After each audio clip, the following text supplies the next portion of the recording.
Well, good evening, folks. Glad you can make it. Hope you made it. If you didn't make it, run back on the rerun. I'm in the all glowing presence and company of the Golden Retriever tonight. Hello. So she'll be taking over half the podcast for us. And, Like always. As always. I'm just kidding. I'm always the quiet one in the shadow. Not tonight. I'm the guest of honor. She's the guest of honor, so she's our co-host. Is that the word? Ooh, I like that. You like that? I'm the co-host. Or I feel important. or our alternate authority. How's that? I like co-host. Like co-host better? Yeah. So we got the Golden Retriever for co-host. You're stuck with me for host. I'm sorry. And tonight, what are we going to discuss there, Retriever? Equipment. Equipment. What kind of equipment? Like backhoes, cranes. Dog equipment. What training tools? What we use. What people use. What people use in general for training their dogs. I guess equipment, right? Yeah, good thing. And I mean, you know me. I've got some different ideas probably than a lot of folks about dogs and dog training. You have a lot of. And, oh, by the way, Jamil, our head producer, Hey, back there at Jamil's the back end. Say Hi, hello, Jamel. Yeah, that's vocabulary for Jamil. That's Right. pretty much the extent of it. That's our conversation for the night. That's Yeah. as much as he's gonna talk. So yeah, there's so much equipment out there. Yeah. There's so many I'm learning things. this. Yeah, and you know what? I like to look back at things and see how it was done. So if you go back 900 years, I don't think they had a gentle leader. I could be wrong, but I don't. I don't think they did. had a lot of stuff. Yeah, I don't think they did either. They just their dogs walk next to them. Yeah, that's it. So all of a sudden now in modern day America, it's like everything else. The corporations are into the pet industry. The pet industry is one of the most profitable, longest lived industries that there is in America. And all the big corporations, they got to make a buck, so they come up with gadgets. And you know, some of the gadgets are handy. Some of the gadgets are just a waste of money. And what we're going to try to do here, some people have asked me to discuss a little bit about some of the different training equipment and what you need, what you may or may not need, what you may think you need, and what you actually do need. So let's go back to that 900 years ago. There are three original tools. Remember, when we're talking about dog training equipment, these are tools. They're no different than a chainsaw or a screwdriver. They're a tool to accomplish a task. And every tool has a specific application. That's what it was used for, right? So if I wanted to cut down one of these trees out here, I would not take a screwdriver to it. Unless I had a lot of time on my hands, right? I might. You I don't know. I know how to work a chainsaw. I Yeah. do know a tree is for a chainsaw's for a tree. And you work chainsaws. Well, yeah, I'm not allowed to though because the last one I did, because I was chainsawing, way off subject. I was cutting a tree, and I guess you have to go fast. Like you don't stop it when it's in the tree. Right. The chain will come off. Exactly. That's what happened. The chain. But I didn't know that, so I said, okay, I know that. I won't do it again. And he said no. He said no. No. Didn't trust you. No, because it was Billy's chainsaw. It wasn't even his. Oh, wasn't even his But chainsaw. Billy wasn't even mad. Oh. And we all know who Billy. We all know how Billy is, right, folks? Oh, then you don't. I know Billy. So that's to my point. Thank you. You're welcome.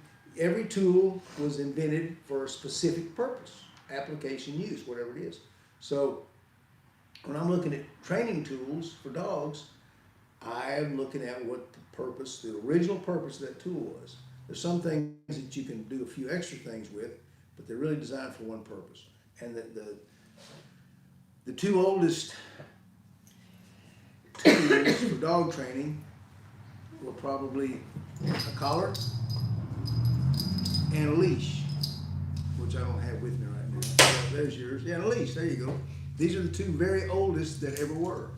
And the purpose was to give Ugg, the caveman, the opportunity to throw a little bit of Tyrannosaurus leather around the dog's neck and say, come on, come here. But I don't think UGG even did that. I don't think leashes and collars came about until more modern times. But after the leash and the collar came about, the next oldest tool is a harness. And I bring this up because it's very, very, very popular today. This is an agitation harness. It's a lot heavier. It's designed for us to work security dogs, police dogs, military working dogs. And you can see it's padded in the front, in the chest plate.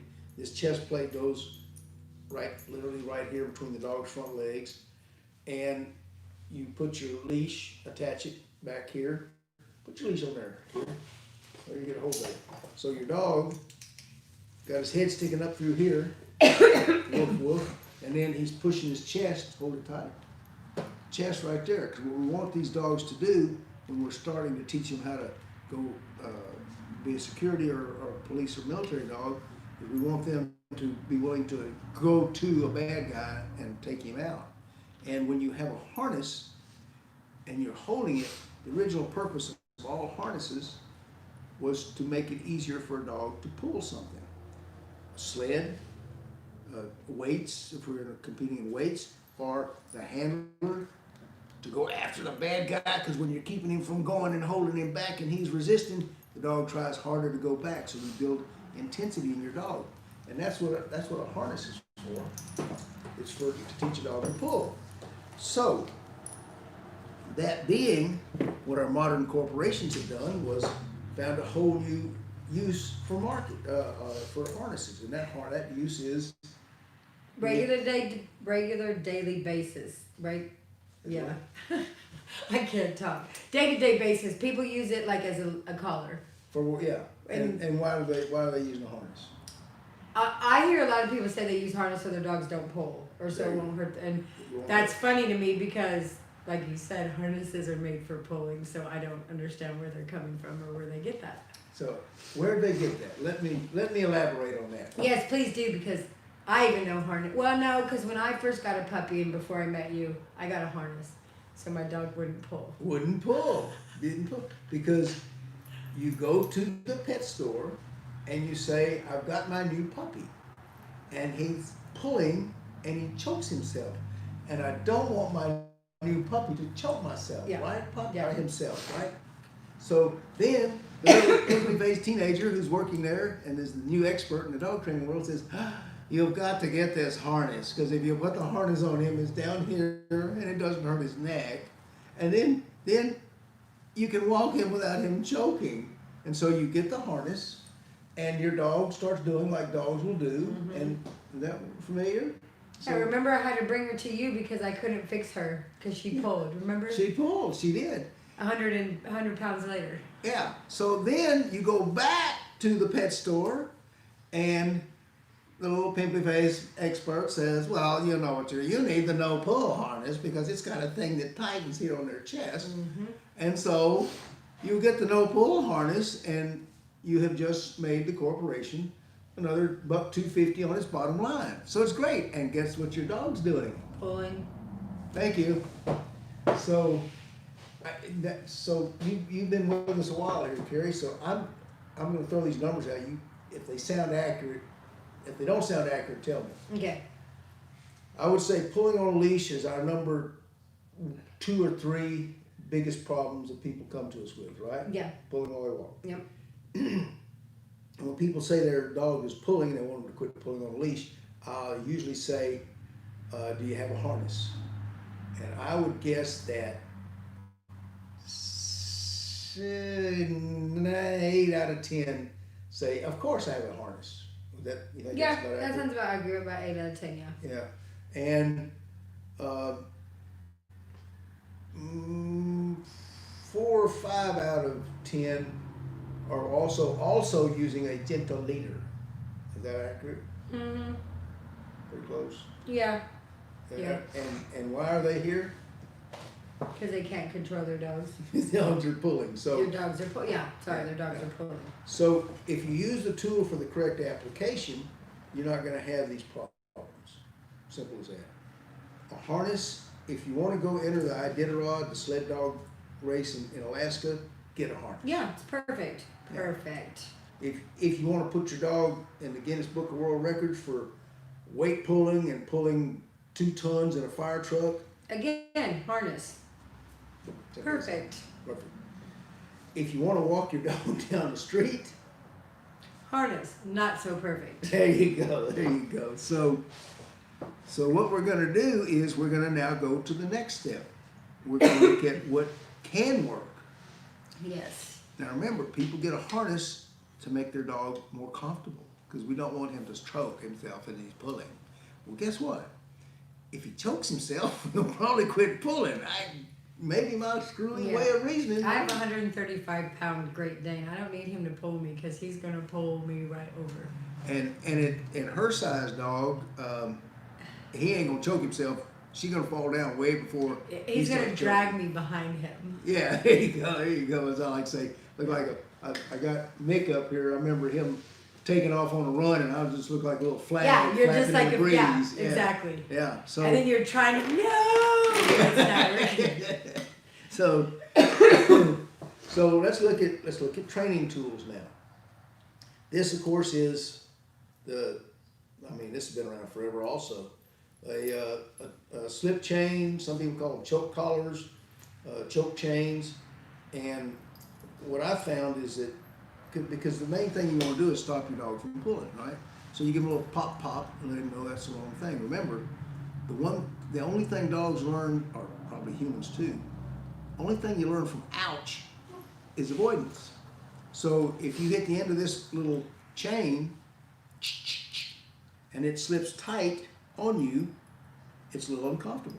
Now it's not terrible, but it's uncomfortable, right? Mm-hmm. So well, I don't know from personal experience, but I can imagine. Oh, never mind. I ain't even gonna go there. I ain't even going there. So he hits the end and it slips up, and it's just uncomfortable enough to make him wanna stop. Now, how do you properly use this? Well, there's an old saw. What you do is you want to look at your dog's head, and you're gonna hold the collar up in front. So woof woof, and I don't know if you can see this, but when you pick this up, the chain looks like a P. So you slip it over your dog's head, and that way, when you pull it up, when you loosen it, the ring makes the chain untighten, so it doesn't become a choke collar. It's literally a training collar. So it picks up, and you give it slack, and your ring releases. If you have it on backwards, you'll know real quick, because now, when you pull it up tight, it stays tight. So now it's a choke collar. Mm-hmm. So there's a difference between a choke chain and a training collar. So this is one of the tools I find is really effective if you have puppies, Mm-hmm. At any age. And the younger they start training and learning, the more they can learn. So if you got a pup that's pulling, you'll go ahead and use this chain on him correctly. Mm-hmm. He's gonna be fine. And he will learn not to pull whether he's wearing a collar or not. So Okay. what do we do if we get... I was about to say, what if you do if you have like a trigger? Like my dog. Remember when I brought you my dog and I couldn't walk her? And I had one of those on her. You had one, didn't do any good. It didn't do any good. How old is she and how big is she? Do you remember Trigger when I brought her think to I you? remember, yes, I do. She's a little bit bigger than she was now. We don't want to mention how big she is. She's a blue tick hound. So Carrie feeds well. I guess I need to exercise her more. It's something I'm doing wrong, but anyways. Anyway, so remember when I brought her to you and I pulled her out of the truck because I'd taken her to a different trainer, by the way, ruined her. And I brought her here because she was on a choke chain, which my other trainer told me. He didn't say anything about that, but I couldn't walk her on a leash and she was out of control. So, like you said, what do we use for a dog like that? The choke chain doesn't work. Mm-hmm. Ta-da! And no, these do not hurt your dog. I get asked that all the time. Does that hurt your dog? Was my dog crying? That's what I said. Good answer. Yeah. So this is correctly called a prong collar. So, and remember, I want everybody to know where all these tools came from and when they came. So this was invented right after World War II by a gentleman named Herm Springer. And Mr. Springer had a company that used to make spurs and bits for the German cavalry, of which there was no more after World War II. So he needed to figure out something to make a living, and he started working with these big old German Shepherd dogs that were really popular in America. And a lot of them had been running wild in the German countryside while they were bombing out the Berlin and all these other cities. And these dogs had been escaped from kennels and living wild, and they needed something to get control of these dogs and sell them to the America and other countries where they could get their economy going again. So the German Shepherd dog actually contributed a lot to the economy after World War II. And what Mr. Springer came up with was this idea: if you go buy a prong collar in a pet store, it's just a row, several rows, and they all go the same way. If you buy a proper collar, it's got a plate in the middle. In this case, it's got the Springer name on it. A lot of people think that's just for advertising. No, that's the collar to buy. And why would that be, Miss Retriever? Well, as you can see, are you focusing? No, focus on the thing. Okay, go back to don't focus on me. What does this look like, everybody? Do it. Chomp, chomp. Chomp, chomp. It looks like a mother's mouth. And how did the mother correct the baby? Because mothers were correcting their babies far before we were correcting the dogs. And they corrected them by biting their neck. Very good. Very good. I do listen to you, see? Yes, you do. I'm impressed. I know, right? I'm impressed. Let you talk to my wife here. Tell her how you do that. So, so literally, this is meant to be psychological. And if you get a Springer, the bunny huggers of the world will tell you what a cruel collar this is. It'll cut their neck and cause them all sorts of scars and holes. You know what's cruel? What's cruel? My Great Dane dragging me down the street. That's cruel. That's cruel. That's cruel. Okay, got you. So, the beauty of this is when with this square right here, these prongs are both opposing the direction they go, which comes closer to mimicking the jaws biting down. That's the real purpose. So that means it takes very little oomph to get the dog's attention. And that's the beauty of this collar. If it's worn properly, make sure you say Right, that. right, if yeah. you have it on properly. Right, and you do have to fit it snug up high around their neck, right under their chin and behind their ears. Take out enough length so it just clips, and that way just the slightest little pull makes it tighten. And the minute it tightens, they go, oh yeah, Mama's here. Mm-hmm. So there's nothing wrong with this collar, and there's no horseman's saying that I used to heard a lot up in the Amarillo area. There's no harsh bits. There's only heavy hands. In other words, the bits that go in a horse's mouth, Mm-hmm. just like this collar. I'd like to say there's no cruel collars. There's only heavy hands. Mm-hmm. If you use this properly, it's not going to hurt anything. I don't care what it is. If you use an electric collar properly, it's not going to hurt anything. It's going to teach.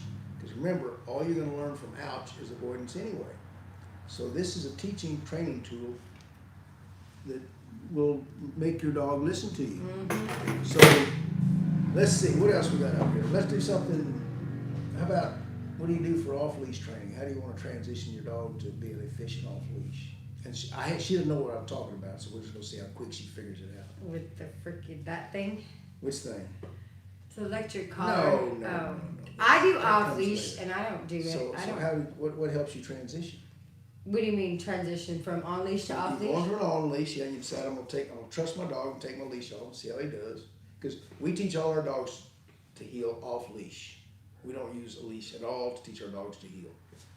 But everybody uses their leash and corrects their dog and that sort of stuff. So the first time for those people, you take your dog off the leash, you want to be able to kind of correct him and keep him in the right spot. Mm. Would you use a tab? Oh yeah, a little. Oh, we have a tab. It's right there. Yeah. There, show us. Oh, this because see it confused me. Okay, this is a tab. Okay. So what do you got? Show both ends. Explain it. Okay, tab is this goes on when I'm training my dog and correcting him. If he's a good, I'll put it on a flat collar, or if he's a little bit hard-headed, I'll put it on his prong collar. You just simply put it on. When you need to correct him, you just grab the tab and pop, pop, pop, correct him. And if you needed to give him a really good correction, what do you do with the ring on the other end? I give him my leash to it. See, I do pay attention. She does. So you put the leash on this, on the ring, put this on the collar, and you say heel, and you start walking, and then you stop, and the dog sits, and you reach and take your leash off, and then you say Heel. and you start walking, and if the dog figures out the leash in there and decides to go this way, what do? You grab that and you go pop, pop. Or you can just grab this by itself, but if you're in position to put the leash on, then yeah. Yeah, but this is a great transitional tool. Like, get over here. So really, really nice if you're if you've trained your dog on leash. Yeah, and you need to improve it's a it. must. Yeah, and it's got a lot of other purposes too. So we won't. Go right We now. can find all kinds of things to do with stuff. Yeah, we can. So now here's one that, well, there's a lot of things, there's a lot of good things for dogs that people are not aware of because they're busy going to their local pet store talking to the little pimply face expert. I right? do not. I talk to Butch Capel. Well, that's, we do that too. So this is a coupler, and there's actually, I assume they're still doing this in the AKC, there's a classification called a brace in their obedience trials. And a brace is where you go in the ring with two dogs. And you can couple them together and they go through a whole obedience pattern side by side. I ain't figured that out yet. Yeah. Every time I put two dogs on that, they don't act right. They don't act right, I just so- don't even use it. So, but this has got a really, this has got a really good day-to-day application. I'm sure it does. I've had no good experiences with it. There's a lot, I forget the numbers, but there's a huge number of people in America. But I'm not. I'm special, so. You're special. Yeah. There's a large number of people, tell me if you understand this, in America who have more than one dog in their household. Can you No believe way. that? What? How dare you have more than one dog? What's like 5? Yeah, And 3 cats? that would be this one. So They just keep multiplying. I don't know what happens. So when you're going to take them for a walk, because they need the exercise, and hopefully you don't get it, and that way you will never need the exercise, but you'll have it. If you put them on a coupler, one goes this way, and let's take Carrie's household for instance. I tried my dogs on that. Yeah. Mind you, I have a Great Dane and a Blue Tick Hound. They won't walk next to each other. Well, I have to walk them separately. I can't even walk them together on leashes because, I mean, I can control them, but if one wants to act a butt, I don't want to, then I have a Great Dane because he's normally good and Yeah. Triggered acts the butt. I just walk them separately unless somebody's walking one. It's just easier. yeah. Well, when you start off, there's always an adjustment period. I've been walking them for 3.5 years. So There's not just started Just keep on. it up. Just keep it up. But the way it My will work dogs is, are a hot mess. if you start them on this, you put your leash right here in the middle, and then people who are complaining about their dogs pulling, if you put them on a collar, not a harness, and it's even a regular flat collar, buckle collar, doesn't have to be a training collar, when the big dog goes this way, pulling, the weight of this dog holds him from pulling too hard. And then you're in the middle with your leash and you go, hey. So any pulling, since these couplers are this length and your leash is 6 foot long, these couplers make the dogs pull each other rather than you. Normal case, I don't have normal dogs, so I can't do it with mine. But normal people, yeah. Possibly not in a retriever's case, but for everybody else, if you got a pair of dogs, get you a coupler, and they make them. I get leather everything. I don't get nylon. I'll explain that next. But they make them with nylon. I think you can buy a little nylon. I in can't. the pet store. My Great Dane chews everything. Yeah. That's probably what he's gonna my dog chew. He'll take a nylon leash Mhm. and literally, like if I'm talking to someone, he'll put it in his mouth, like literally a second and a half, and it's chewed in half. I did one time. I was holding him. I was talking to someone, and we were out doing something, and I look over, and my dog's one Great Dane's walking down the street, and I'm like, "Come here!" And I was like, "Come here!" And I was like, "Oh, he chewed it." So that's why I don't own nylon. I own leather. Yeah, it takes them. Now they will still chew leather. Don't Oh yeah, but no. it takes longer. And Yeah. and here's the reason we don't use leather. I mean nylon ever. Two reasons. We've got a Great Dane in here right now who's got a nylon collar, and he's a 10-month-old Dane, and under his chin there's what? Karen? It's hair loss and Hair loss. irritating and stuff. Nylon is made up of it's a porous fabric, and when you have slick-haired dogs, that nylon will rub under their necks and literally make them hairless, and sooner or later give them blisters. So that's one reason not to use nylon. The next reason not to use nylon, especially if you have a dog that pulls, is if you have a dog that jerks out all of a sudden with nylon, those same little porous surfaces that rub hair off, what's it do? You gonna get a burn on your hand. That shit does not feel good. Yeah, and it's slick, so it's Yeah. hard to hold. Yeah, it's very hard to hold, and yeah. If my dog takes off, and that's why I don't use nylon. I have leather leashes for all my. Right, and the nylon doesn't slip, and even if it slips a little, it will not harm us. The leather, you mean? Do they make couplers so you can walk dogs of different sizes together? I was gonna ask you that. Do they make them longer? No, but you can add, like you can add a tab I was like, yeah, you to can one add it. end, There you go. and then, you know, couplers ideally are of equal length, because you should use it on dogs of equal size. That's what they're designed for. Okay. But you can lengthen, if you have a tall dog and a short dog, you can add your own length to Like- one end. You could just do this, and here you go. Look, ta-da! Solved your problem. Mhm. So We're there's, problem solvers here. That's what we do. so yeah, you can do it like that. It works well. So now let's go to off-leash dog training. The whistle. Da-da, da-da. Oh, Carrie just thought of my biggest one, yeah. I'm trying to avoid the shock collar. Oh, well, let's address that. Let's address it.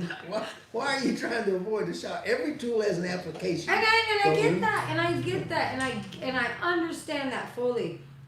My dog is very well behaved, Yeah. and he's trained. he acts like a butt. Yeah, he's trained. Yeah. I don't need to use that. That's why I don't understand, and I get it. I just don't. I prefer not to use it. Okay, so let me try and define that a bit more. You train dogs, and in today's America, you also have restrained dogs. Mm-hmm. So training means you taught a dog something. Yeah. Restrain means you've kept him from doing something. The gentle leaders that you put on your dog's muzzle, it doesn't teach him anything, except that if he's pulling, you get his head turned. The crate training you do for potty training, it doesn't teach him not to pee in your house. It teaches him not to pee on himself. Yeah. So they're restraining items, right? Okay. Mm-hmm. An electric collar is not a training collar. This is a training collar. You can teach the dog stuff. I learned that from you. That actually, this is actually a really good tool if you know how to use it. Your dog has to be trained first. I learned that. Right. So for this collar, It's not supposed to be used for training your dog. right, Correct. exactly. Okay. It's not a teaching tool. This was originally invented by what became the Tritronics company in the 50s. And the purpose of this is it's a bird dog collar. Mm-hmm. That's all it is. It was to get bird dogs to keep from what they call busting the cubby, or running in instead of standing and pointing at a cubby of quail. They decide, oh, it's exciting, and they run through, and all the quail go flying off, and the Troners don't get to shoot them. And don't tell Peter I said shoot a bird, because I don't want them to get mad at me. That's what. So that's what this is for. It's a restraining collar. It's a restraining tool, it's a correction tool, so when you're doing something wrong, you use the collar. Now, it can be used to what I call polish or sharpen a dog's responses if you've trained them first. And I've only seen about 4 or 5 e-collar trainers in the world, and I'm talking about going around the world, which I've done, training dogs. I've seen about 4 that really understood these collars, and they are amazing when they train their dogs. Mark Malone is probably the best in the world. I think he's out of Belgium. But he trains his dogs. Then he uses this as what I call a polish tool. It's great for that. So in other words, this is not a teaching tool, it's a correction tool. If your dog's chasing the horses, zap, zap. All you learn from ouch is avoidance. So I ain't gonna chase that horse no more because it ouched. So it's a great tool. Once your dog knows what heel means, and then you bring on the collar and he decides he's more interested in the butterfly going this way, and you go zap, zap. He goes, oh, I ain't going near that butterfly anymore, and I heard that word, I'm gonna get over here and seek relief. So it's got a purpose, it's just misused in this country, like harnesses are misused, like so-called gentle leaders are misused. So I think that's about all the dog training tools I can come up with. What do you think, Golden? Yeah. Properly use your tools if you're gonna use them, and know how to use them before you use them. Because if you put a shock collar on a dog and just shock the crap out of him because he doesn't do what you tell him to do, but you haven't taught him, well, I should put the shock collar on you and shock. Hey, I was gonna put this on. Stay tuned for that. We're gonna have. The battery's dead. I was gonna test it out. So stay tuned for that one. I got to recharge my e-collar because, like I said, there's times, especially in this part of the world where people have livestock. I strongly recommend an e-collar. But the Golden said she'd like to know, so we're going to charge this battery up. We're going to invite everybody back to watch. Come to think of it, that's a great idea. It is, because I want to know. Yeah, she wants to know what her dog feels like. I don't put it on my dog. No, but I mean what a dog would feel like. Oh yeah, especially if it's misused. Yeah. I get it. If you use it properly, hey, it's a great tool, and Right. I'm learning all these are very great tools if used properly. And a lot of, like you said, a lot of people don't use them properly. Most Right. people should be shot. Right, The shot, same. not shot.